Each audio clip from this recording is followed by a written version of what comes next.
(1994–95,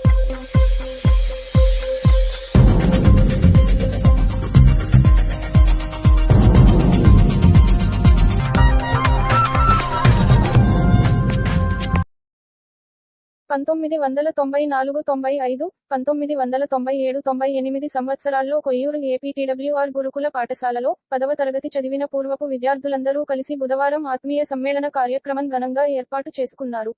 అప్పట్లో ప్రిన్సిపాల్గా పని చేసిన విజయ్ కుమార్ను, పిల్లి నాగేశ్వరరావును ఉపాధ్యాయులను సాదరంగా ఆహ్వానించి సన్మానం చేశారు. ఆనాటి మధుర స్మృతులను గుర్తు చేసుకుని ఆనందంగా గడిపారు.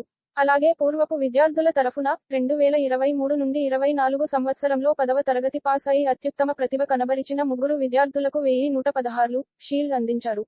సన్యాసిరావు, లక్ష్మీరాజు, రమణమూర్తి, గంగరాజు, రమణ, అప్పలనాయుడు, శివప్రసాద్ కలిసి ఈ కార్యక్రమం ముందుండి సజావుగా సాగేటట్లు నడిపించారు.